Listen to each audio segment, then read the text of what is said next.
Aquí me tienes una semana más para compartir contigo un ratito de magias en nuestro podcast Magesteo te habla. Este es el 5º episodio de la segunda temporada y esta semana vengo con lección de vida. Porque cuando te dicen esto de eres peor que un dolor de muelas, he descubierto que o bien mienten, o bien exageran, o bien realmente eres más malo que la quina. Porque llevo toda la semana con una muela fastidiada que no me podía mover. De hecho, no supe hasta hoy si iba a ser capaz de grabar el podcast, por eso lo estoy grabando de sábado, que cada día voy más justo en la semana, pero que no falle la cita. Te digo esto por si me ves que de repente la voz no tiro para adelante, es por eso, aunque ya empiezo a ver la luz al final del túnel y sí, soy totalmente consciente de que son problemas del primer mundo, que además nunca había tenido ninguna cosa de este tipo y ahora me alegro mucho de no haberlo sufrido antes y ya nunca más voy a frivolizar con ello. Sea como sea, la semana viene bien cargada y la semana anterior aún con todo eso también lo estuvo, porque estamos trabajando en relanzar algunos de los productos de la tienda, el Cinefilia, el Animalario o el Vudú, que llevan mucho tiempo fuera de stock, pero los estamos rehaciendo de base y aprovechando uno de los nuevos factores de producción que vamos a introducir en las próximas semanas o en el próximo mes, y es que vamos a empezar a hacer pañuelos de estos de blancos con diseños personalizados para hacer revelaciones, para hacer dibujitos y estas cosas, que me tiene también muy emocionado porque cada vez que pillamos un aparatito nuevo, soy como niño el día de Navidad, y sobre todo para juegos como el Animalario van a darle ahí un punch extra. Por otro lado, también estamos avanzando muy fuertemente con el libro de mentalismo, y de uno de los temas del libro voy a hablarte hoy, que como te decía, el podcast también viene cargado de cosas guapas porque vamos a hablar de libros, de novedades del mercado y de uno de los efectos de mentalismo en estas series que voy haciendo de forma no muy regular, en la que repaso la sección o la selección de Max Maven de los efectos posibles del mentalismo. Y ahora sí, ya he hecho ese índice previo y las cosas importantes que, bueno, también te recuerdo que los comentarios me hacen muy feliz, ayudan a posicionar todo esto y que nos eches un vistazo en nuestra página web magiastudio.com y en los Secret Files, que es esa plataforma tipo Netflix en las que enseño magia de todo tipo, de todo tipo. Ya está, esa parte está ahí. Y ahora déjame hablarte un poquitito de las novedades del mercado, que siempre dedico unos momentos cuando hay cosas interesantes de las que hablar o cosas que nos llegan a la tienda que pueden estar guapas para compartirlas contigo un poco más allá de lo que es la publicidad esa que sale en los textos o en los vídeos, que a veces es un poco equívoco. Lo primero es que tenemos el Distortion de nuestro Dante. Es un juego que saca con Ultravelo, con Julio Montoro, y es uno de los clásicos de Dante, que la verdad es que lleva un montón de tiempo en producción y me parece una cosa preciosa, tanto para situaciones de magia de cerca, como de salón, o como para revelaciones de mentalismo o de cualquier otro juego en los que quieras darle un punch extra. Lo que enseña es una ficha de estas de líneas, de estas cuadraditas, como las de archivos que se utilizaban antes en las bibliotecas para que tú pusieras las cosas. Antes se usaban mucho en el cole, ahora se utilizan menos. ¿Sabes los que digo? Estos cuadraditos blancos que tienen líneas azules y una línea roja, que tienen unos caracteres así muy rarunos que no se entienden muy bien y las sacas de un sobre y entonces el público dice, esa revelación que tienes de una predicción, por ejemplo, que me parece interesante usarla de esa manera, no tiene sentido alguno, agarras de arriba abajo, tiras y el aparato se va como desplazando hasta quedarse en una forma loquísima, como no sé, como una escalerada, y todas las letras como que se reordenan y se descubre la predicción. Tienes que ver el vídeo para entenderlo porque no es un efecto fácil de describir así solo de viva voz, porque es muy visual.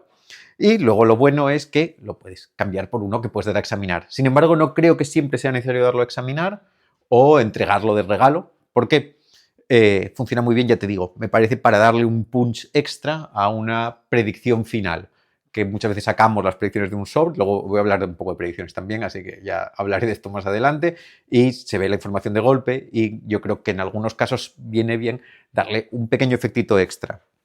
Además, el sistema de Dante está hecho para que puedas escribir en Vileda, de tal manera que el mensaje en el aparatejo trucado lo puedes borrar y vienen con 20 refills del otro si lo quieres regalar. Que ya te digo, yo no creo que sea esencialmente necesario regalarlo y seguro que si quieres repuestos también Dante te puede conseguir más.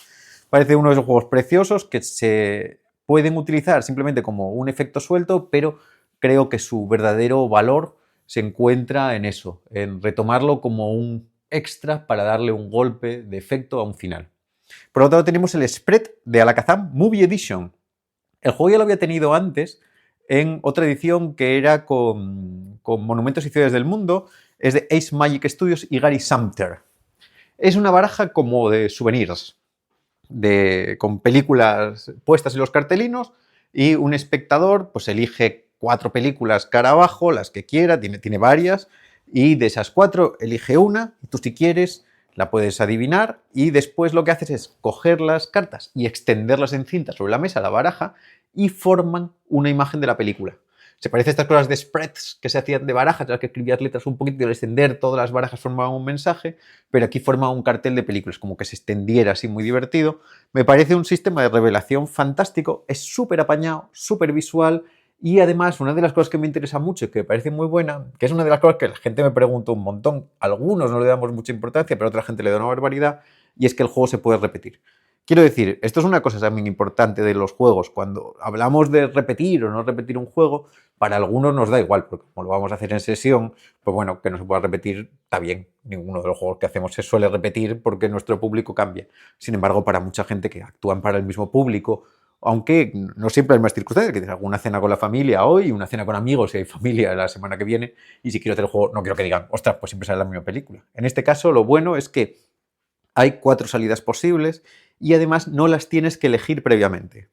En el momento en el que el espectador elija una de las 4 películas y se decante por una, sin tener que hacer nada especial, ya puedes mostrar una de las 4 salidas. Y eso me parece que es ingeniosísimo porque da una sensación de libertad enorme.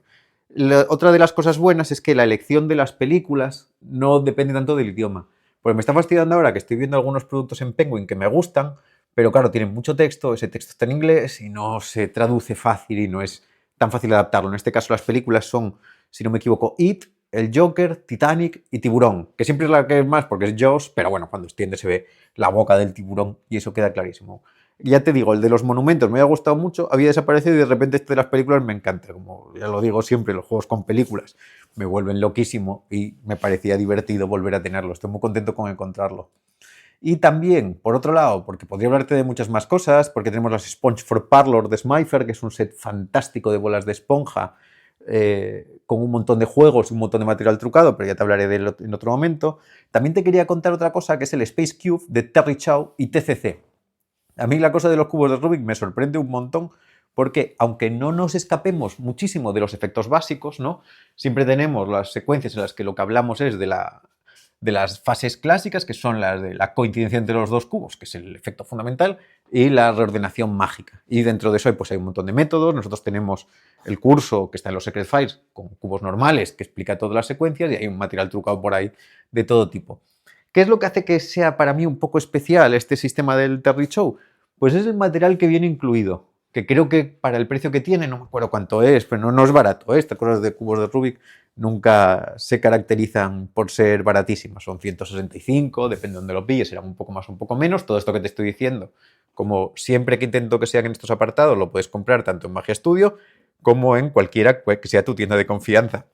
No solamente para hacerme publicidad a mí, es para hablarte de productos que me interesan y que hice hands-on, que los tuve en la mano, sin hacer unas reviews tampoco muy profundas, aunque si quieres, algún día se le pueden hacer reviews también a un efecto por semana que sean más potentes. Pero lo que tiene, que está muy guapo, es que tú empiezas enseñando 2 bolsas de papel. Una está plegada entera, ahí planita, y la otra está abierta y haces el efecto clásico en el que el espectador mezcla, sacas y dices, mira, sale de hecho. Luego dices, no, es que había 2, y sacas los 2 cubos y está. Pero luego lo que haces es enseñar esa bolsa plana, meter la mano y sacar un cubo de Rubik completo de la bolsa. Y eso me parece que es ingeniosísimo, porque lo que sí que tiene este juego, que no tiene ningún otro, es que hay una aparición de un cubo de Rubik desde una bolsa de papel plana. Tiene que ser bolsa de papel porque se extiende, si no podría ser un sobre, pero vamos, que se enseña vacío súper guapo. Coincide con el otro cubo, con el que mezcló el espectador, y luego se resuelven los dos. Es una estructura fantástica y, como te decía, en el material me parece que viene genial, porque hay uno, que es el gimmick del cubo, que se monta solo, que la verdad que es ingeniosísimo, y 2 cascarillas completas de cubo de Rubik. O sea, 2 cascarillas completas, cascarilla.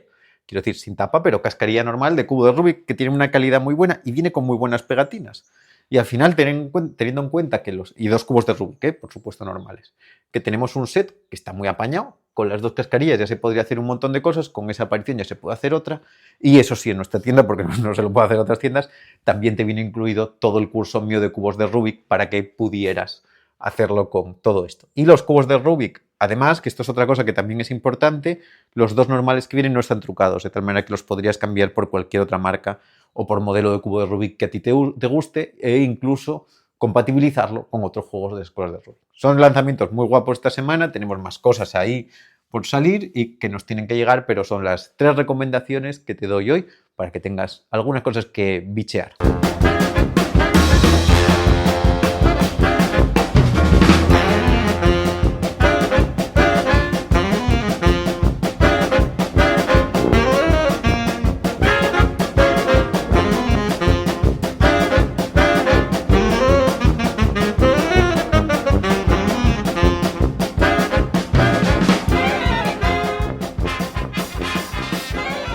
Esta semana, aprovechando mis padecimientos y que tengo que preparar material para los Secret Files, me estuve leyendo el libro de Geoff Latta, 52 Farewells, Latta on Cards, que es la segunda parte de The Long Goodbye, que es Latta on Coins, que son libros escritos por Stephen Minch y, que lo tengo por aquí delante, siempre se me olvida el nombre de este hombre, Stephen Hobbs, sí, que tiene una revista también fantástica, Stephen Hobbs, que yo siempre recomiendo en la recopilación que se llama Labyrinth. No sé cómo sería de fácil de conseguir ahora, pero como digo también siempre, yo compro un montón de revistas, el librito de esto además es muy bonito, y esta es una que se publicó creo que a principios de los 90 y tiene un material modernete, muy bien, muy buena revista. Tiene cosas guapas de Stephen Hobbs y Stephen Minch, por supuesto, es ultra conocido. Pero bueno, tenía el libro pendiente del de Latta con cartas, el de Latta con monedas, me lo había leído en su momento, y aprovecho para recordarte una cosa, que es que si no conoces, porque el título es una cosa sobre cine negro, sobre todo el The Long Goodbye, el largo adiós, que es con el que se llama el primero, que es una novela de Raymond Chandler, que tiene 2 pelis, una, lo estoy hablando ahora todo de memoria, ¿eh? Una, si no me equivoco, es más antigua, es de Robert Mitchum, y otra es de los 70, de un tipo que a mí me encanta, que es Elliot Gould. Me lo pasé muy bien con las dos. La de Gould la recomiendo muchísimo porque no es un actor al que tengamos tan presente, pero que siempre me fascina, que salía en una de mis cosas favoritas del mundo, que es MASH. Creo que en la serie, no la película, porque claro, de MASH hay película y serie, de Robert Altman, que es una cosa de la guerra de Corea, de Hospitalaria, una cosa divertidísima también. Y para la gente un poco así, que haya visto más cosas posteriores y haya comido, si no me equivoco, creo que era Telecinco después de comer durante muchísimo tiempo, era el padre de Ross en Friends. Era Elliot Gould. Ahí queda eso y bueno, por supuesto, léete a Raymond Chandler, que es un escritor imprescindible y sobre todo si te gusta esta cosa novela negra o policíaca, dejemos solo de buscar cosas nuevas y veamos esos clasicotes. Me estoy leyendo eso, el libro de Geoff Latta, y hay un detalle que quería compartir contigo de todas las cosas. No llevo mucho del libro, tiene 2 partes, una técnica y otra de juegos. En la parte técnica son detallitos mejores o peores, no, son todos buenos, para técnicas, algunas más conocidas, otras menos conocidas, y un trabajo grande suyo sobre el salto, que además viene con un vídeo, que es un vídeo así mítico de Pink Purse Video, que estaba de estas de circulaciones privadas en el underground americano que demostraba lo que era Latta, y aquí viene, y la verdad que es muy bonito verlo, me hace mucha ilusión porque a Latta lo había visto en los New York Coin Magic Symposium, en los vídeos, pero no había visto tanto. En este libro es un detalle fantástico para la cuenta del meñique que yo no había utilizado nunca. Igual para ti y para mucha gente es súper obvio, pero a mí se me había pasado completamente. Y es una cosa que Geoff Latta hace cuando tiene que contar más de 3 cartas. Me parece muy ingenioso porque contar hasta 3 con el meñique es muy fácil, pero a veces cuando tenemos que contar bloques por abajo se nos empieza a hacer un poco pesado y empieza a haber alguna pequeña posibilidad de fallo. Y lo que hace Latta, mira qué ingenio más bien es, él cuenta 3 cartas con el meñique y hace un break con el dedo anular. De esa forma puede parar, cuenta otras 3 cartas con el meñique y pasa el break a esa posición. De esa manera, siempre el conteo es de grupos de 3 cartas, pero siempre tiene la seguridad de ese factor. Para mí contar 3 cartas es algo que es prácticamente automático en una cuenta del meñique y al mantener eso me da una libertad enorme.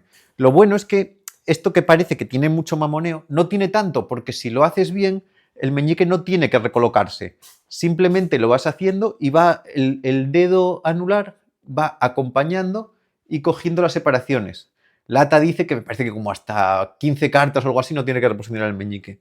Pero ahora de repente yo, algo que no tenía en mi mano tan fácilmente, me siento muy cómodo contando a lo mejor 10 cartas con el meñique porque tengo esa seguridad de que no me encuentro en el momento en el que antes me pasaba, que es si al llegar a la 7ª carta solté 2, en ese momento en el que uno empieza a tener un poco menos de control, se le puede hacer un poco un lío. Y esto me está dando una seguridad bárbara.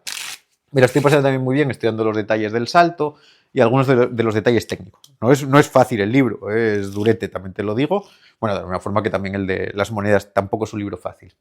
Eso sí, hay una cosa que me da un poco de pena, porque yo estoy seguro de que este Latta era absolutamente increíble, porque todo el mundo habla de él a las mil maravillas, dicen que era ultra revolucionario, y me ocurre un poco lo mismo que como pasó con el libro de Rubinstein, ¿no? De monedas, que son libros que llegan tanto tiempo después que igual de alguna forma perdieron la novedad. Y luego también, por otro lado, me pongo a leer los juegos y me pongo a leer las técnicas y digo, pues tampoco es esto la sensación de cuando me leí el libro de Williamson, ¿no? O de alguien de estos que todo me resulta ultra novedoso, súper ingenioso. Aquí me estoy encontrando que es interesante, pero que no es nada revolucionario ni en los juegos. Y de repente hay juegos que son una barbaridad de difícil. No quiero hacer una mala crítica, pero creo que es un buen libro, ¿eh? Hombre, es diferente. Si como yo te compras libros a punta pala, está bien. Si te vas a comprar solo un libro o dos al año, pues no sería el que te recomendaría. Pero, por ejemplo, hace un juego con un corazón y te dice, bueno, es un buen juego, pero claro, lo único que necesitas es hacerte 7 robos laterales y un salto. Eso lo empieza. Pero si lo haces eso perfecto, es visual de la leche.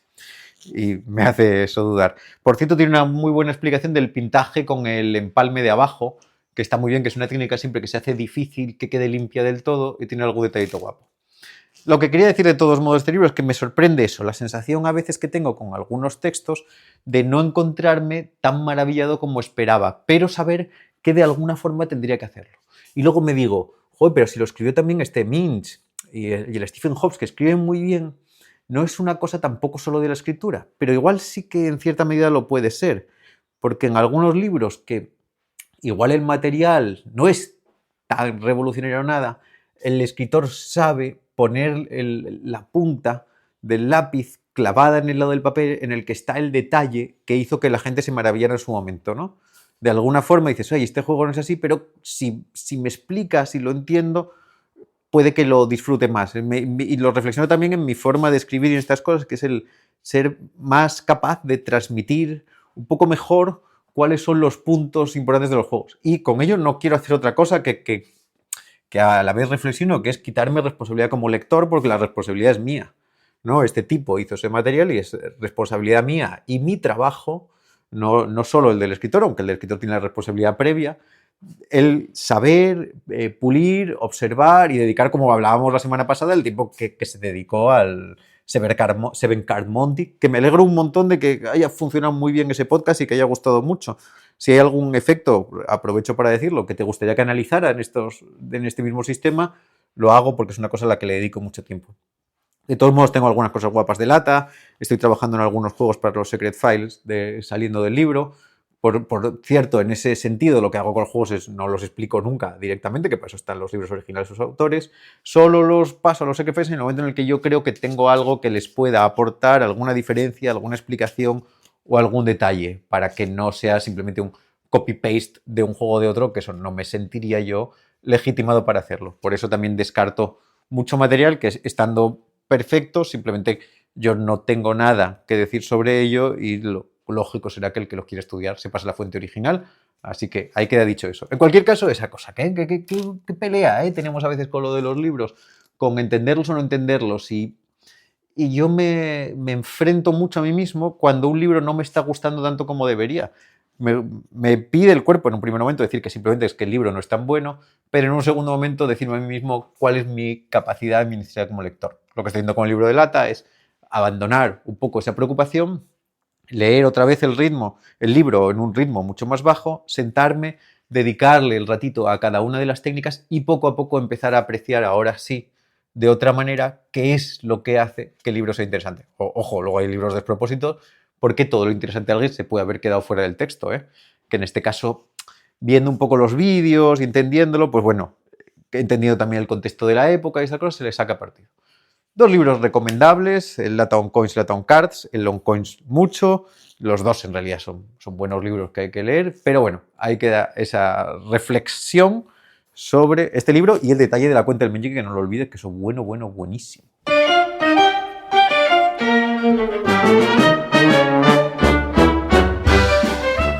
El otro tema de hoy importante es el de los efectos de mentalismo. Es una serie que empecé a hacer hace tiempo y que puedes ir buscando hacia atrás en el podcast si no la viste completa, en la que repaso la enumeración de efectos posibles de mentalismo de Max Maven, que tiene en su libro Prism, y ahí te hablo un poco de cada una de las particularidades de ellos. Ya hice con la clarividencia y con la telepatía, y hoy nos toca hablar de la precognición, que es la capacidad de conocer el futuro. La precognición es uno de los efectos fundamentales en la magia en general. Si uno piensa en el mentalismo de forma particular, prácticamente todo lo que hacemos es o adivinar o predecir. Sea ya como lo coloquemos eso cada uno en sus bloques, ¿no? Porque una cosa de una predicción no puede no ser una precognición, en el sentido en el que podríamos estar influyendo a alguien a hacer algo, con lo cual no es que sepamos lo que va a ocurrir, sino que forzamos que algo ocurra en el futuro. Es hilar fino, pero hay que hilar fino en estas circunstancias. Y con eso quiero aprovechar para decirte una cosa, y es que la enumeración que hago de efectos, que a mí me resulta muy práctico y que respeto en el libro de mentalismo, es una enumeración de tantas posibles. En efectos de magia hay un montón de ellos, en mentalismo no hay tantas. Y esto te lo digo porque cuando estuve en Tenerife hace un par de semanas, hablando con Alejandro Loda, él me enseñó la lista que tiene, unas notas de conferencia que están fantásticas. Seguro que lo podéis encontrar, Alejandro, por ahí, y estoy seguro que las tiene por ahí en venta o en lo que sea, que son composición de shows de mentalismo, y él hace su enumeración de los efectos posibles de mentalismo, entre otras muchas cosas, y su lista es mucho más amplia que la mía y mucho más detallada. Claro, tú podrías decidir hacerlo de esa manera y es totalmente válido, ¿no? Porque hablamos cada uno que discute si es más válida una u otra, pero en realidad ninguna es más válida. Cada una es más válida para uno porque su mente funciona de una forma o de otra. A mí esta operativamente me viene muy bien porque prefiero tener cajones grandes y soltar las cosas que no sé en uno o en otro, pero el sistema de Alejandro la verdad es que está fantástico y tiene una enumeración mucho más minuciosa. Sea como sea, aceptando un poco la máxima de Phil Goldstein, vamos a quedarnos hablando un ratito de la precognición. ¿Qué es eso? Es la habilidad de conocer el futuro. Los efectos de precognición son muy complicados porque normalmente tienen un problema que es el de ser muy directos, al menos sobre el papel. Quiero decir, tú enseñas una predicción, se queda ahí en la mesa, los espectadores hacen una cierta de cosas, se comprueba la predicción, coincide. El final está puesto tan fuerte de antemano para todo el mundo que resulta casi contradramático el desarrollo del efecto. ¿Puede resultarlo?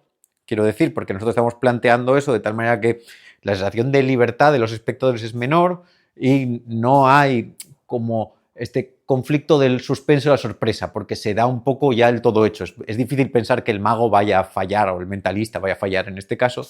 Entonces, ese peso es complicado de llevar. Sin embargo, por supuesto, todos sabemos que las predicciones en sí funcionan muy bien, porque esto es una cosa que podemos discutir nosotros un poco de laboratorio, nosotros aquí sentaditos en la mesa y decir, que eso no funciona porque si lo pienso así, esto no agarra muy bien.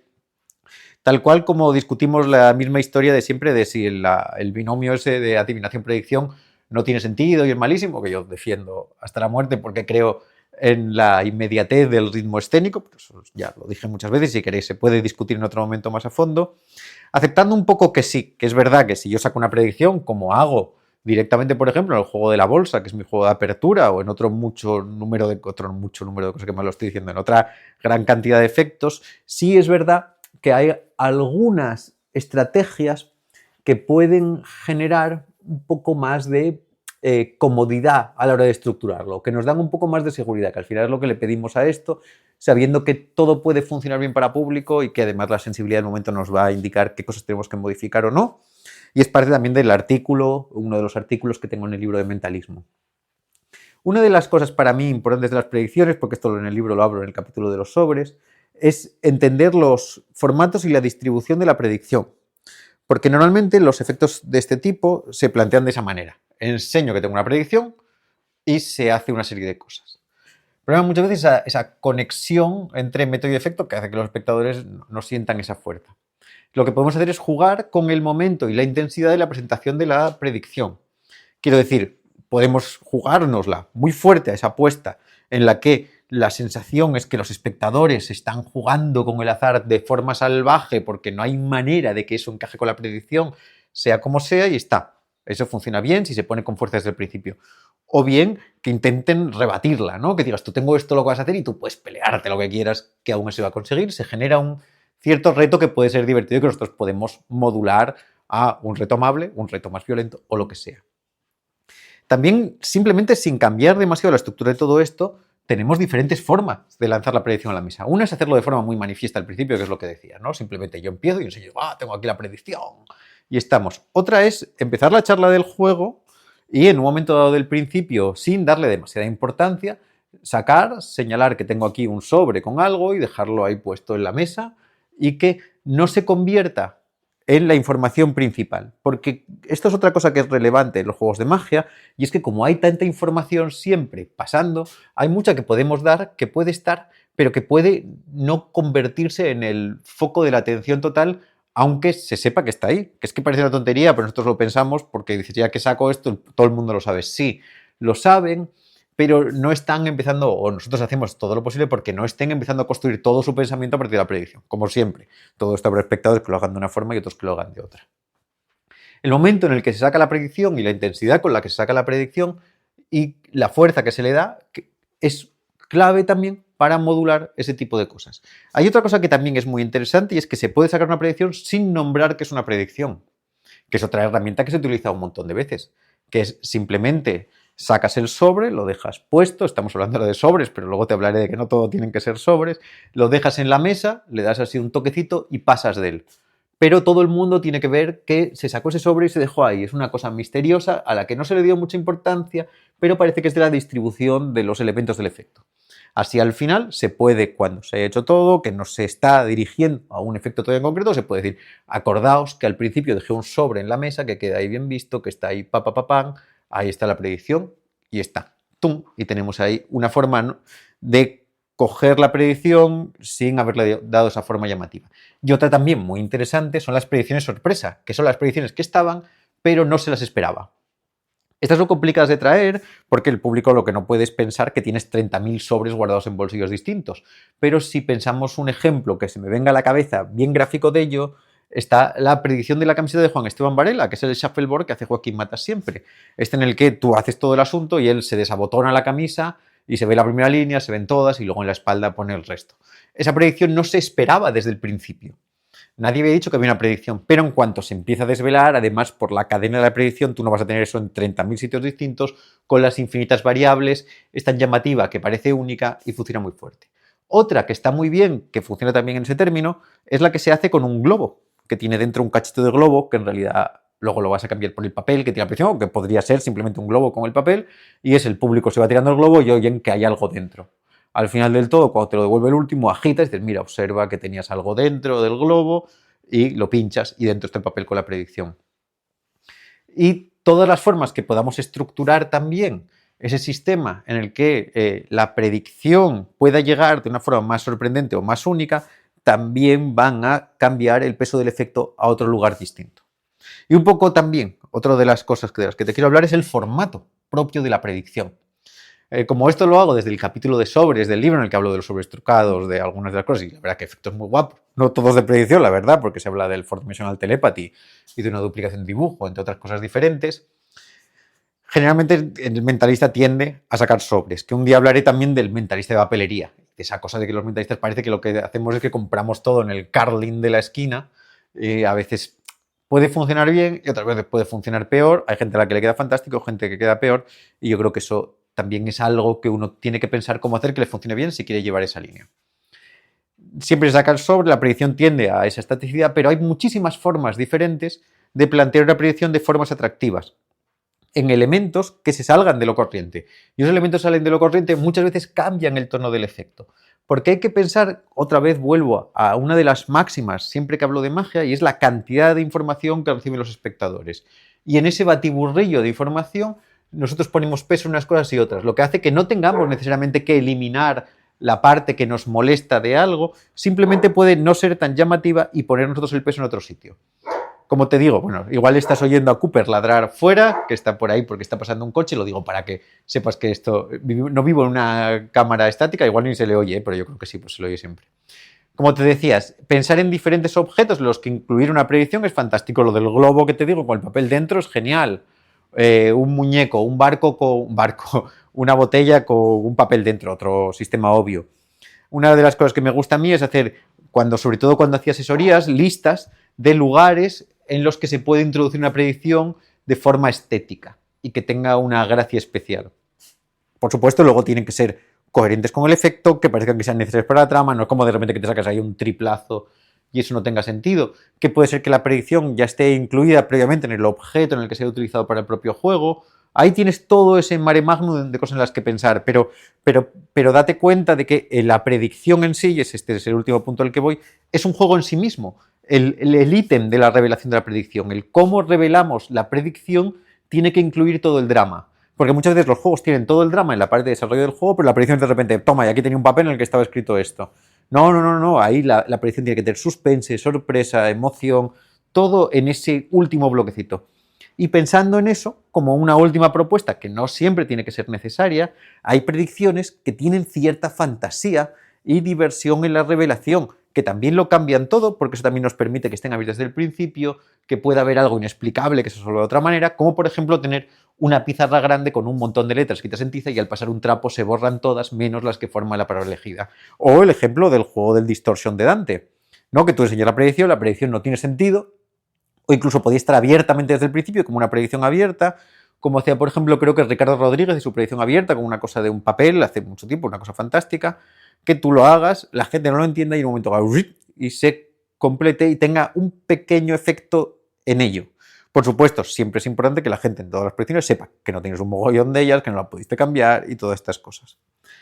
Piénsalo, el universo de la predicción es fantástico, son juegos que funcionan muy bien, son muy atractivos, luchan contra el libre albedrío, hablan de las grandes capacidades del humano, de ser capaces de retar al tiempo, al futuro, la inevitabilidad, jugar en nuestras reglas, conocer lo desconocido, son esencialmente potentísimas. Lo que nosotros querríamos sería saber el futuro, poder adelantarnos, tener el almanaque de Regreso al Futuro. Cualquier cosa de esas nos da cuenta de lo potentes que pueden ser estos efectos y pensar en algo como el almanaque, que es genial, que también tiene Carlos Vinuesa una secuencia de Shuffleboard con eso. Es fantástico, son efectos muy fuertes, pero tenemos que pensar también en cómo sacarle el máximo partido a ese proceso de revelación, interpretación y, iba a decir descubrición, y me iba a terminar esto con un palabra fatal, descubrimiento de la información requerida. Yo me lo planteo siempre en esos puntos e intento hacer que la revelación, salvo en algunos juegos en los que no quiero, que eso te lo voy a decir como última cosa, que la revelación sea un efecto en sí. Eso es otra cosa importante y es que hay efectos en los que no quiero. Porque todo esto es una balanza. Por ejemplo, vamos a poner, yo hago un juego que es como una bolsa, la bolsa de las oportunidades perdidas, está en mi último libro, y voy tirando cosas y al final digo, tengo una predicción, lo digo desde el principio, sale de ahí y está. ¿Por qué? Porque no quiero poner tanto peso al final porque la parte de desarrollo tiene muchísimo peso en ese sentido y la revelación final para mí funciona como constatación de lo anterior, como lo es todas las predicciones, pero a veces en el desplazamiento de los pesos que queremos dar, queremos que simplemente sea una constatación para que lo que quede el recuerdo sea de la parte del procedimiento, porque al final es verdad que no nos acordamos de todo al mismo nivel. Puede que querramos que la parte más meritoria sea condiciones y revelación, o que sea la vivencia del desarrollo del efecto. Pero eso, bueno, como todo es un mundo, cada juego requiere nuestra interpretación, nuestro jugueteo artístico y todas esas cosas. Espero que te lo hayas pasado bien esta semana. Yo estoy muy contento de eso, de poder empezar a hablar y mover la boca sin que me duela un mogollón. Y con todo esto ya poco más que añadir, que además que nos vemos la semana que viene, o nos oímos, mejor dicho, en el siguiente Majestio Te Habla.